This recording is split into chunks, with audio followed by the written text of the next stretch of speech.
Estamos em uma das maiores cidades de Israel. Esta magnífica cidade é justamente chamada de a capital do norte ou a beleza setentrional. Mas hoje não falaremos da história de Haifa, nem de como as 4 religiões que vivem lado a lado nesta cidade são representadas. Falaremos do Carmelo, em cujas encostas se espalham os bairros residenciais de Haifa, e de um dos mais importantes profetas bíblicos, o profeta Elias.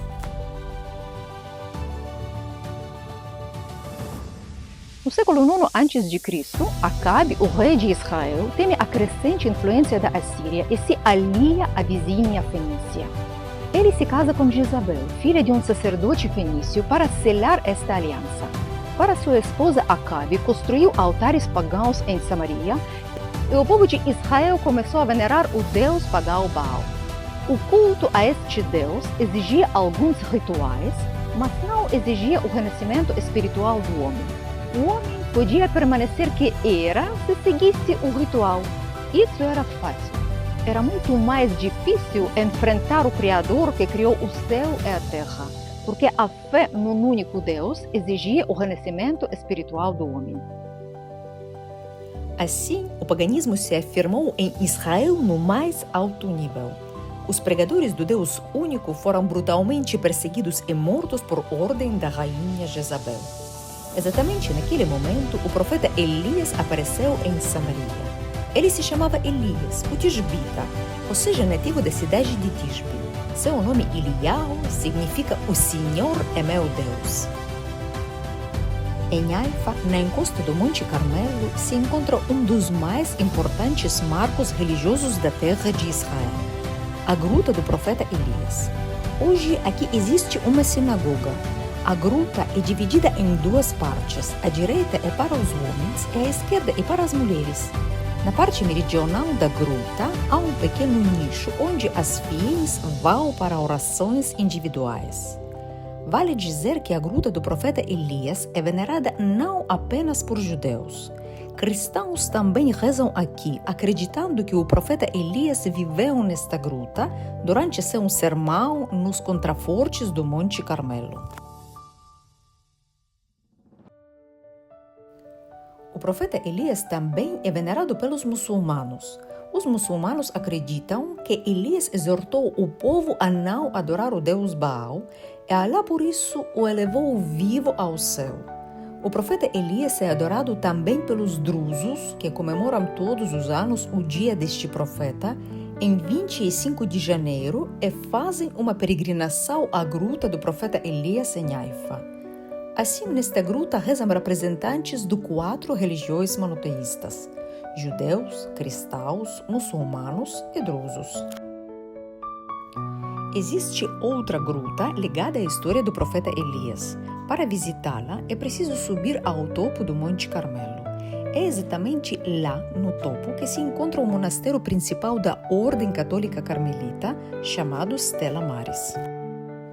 Os primeiros eremitas cristãos começaram a se estabelecer nas encostas do Monte Carmelo há muito tempo, durante o Império Bizantino. O início da história dramática do monastério de Stella Maris está ligado à formação da Ordem dos Carmelitas em 1105 e a um cavalheiro, Bertoldo da Calábria.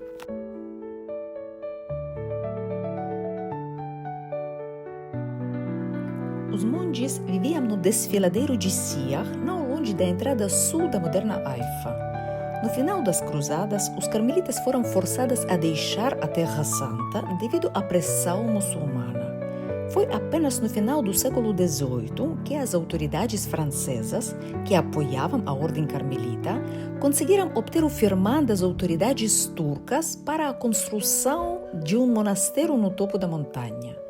A igreja moderna, pertencente à Ordem dos Irmãos da Bem-aventurada Virgem do Monte Carmelo, foi consagrada em 1836.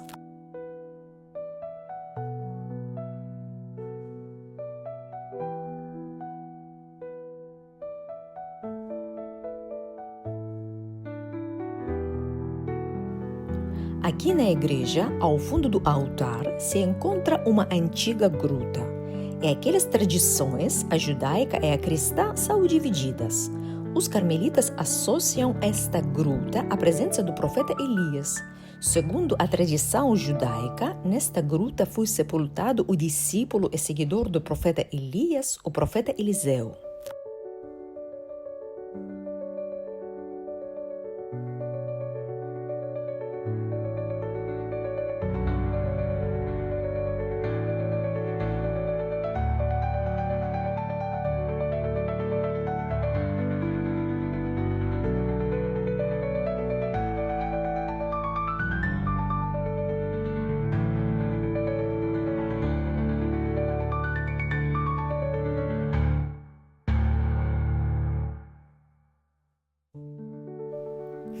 Nos dias de Acabe, o povo de Israel adorava deuses pagãos.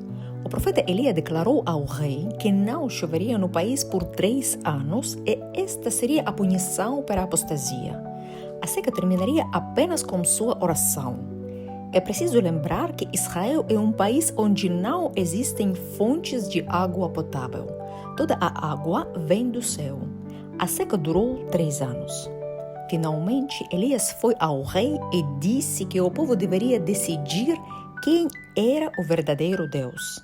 Houve uma competição no Monte Carmelo.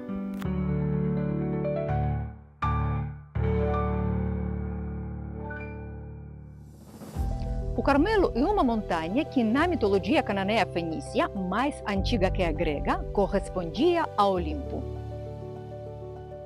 Os pagãos acreditavam que nesta montanha viviam os deuses. Baal, o deus supremo, Aserá, a deusa da fertilidade, Tammuz, o deus da primavera, Yam, o deus do mar, Shemesh, o deus do sol. O Monte Carmelo era a casa deles. Elias sozinho travou a luta em território estrangeiro. Este lugar, situado em um dos picos mais altos da cadeia montanhosa do Carmelo, em 482 metros acima do nível do mar, se chama Muhraka, lugar de fogo. Este é também o nome do monasteiro carmelita, fundado na segunda metade do século XIX. Por que lugar de fogo? Então Elias disse ao povo: só eu restei dos profetas do Senhor, enquanto os profetas de Baal são 450. Dimos, pois, 2 novilhos, eles escolhem um para si, cortem-no em pedaços e o coloquem sobre a lenha sem acender o fogo. Eu também prepararei o outro novilho, o colocarei sobre a lenha e não acenderei fogo. Então, invocai-vos o nome do vosso Deus, e eu invocarei o nome do Senhor. O Deus que responder mediante o fogo, esse é Deus. Os deuses não responderam aos sacerdotes de Baal. Elias pediu ao Altíssimo que aparecesse no fogo, como uma vez apareceu a Moisés no Monte Sinai. Após as 7 orações do profeta, o Senhor enviou a chuva.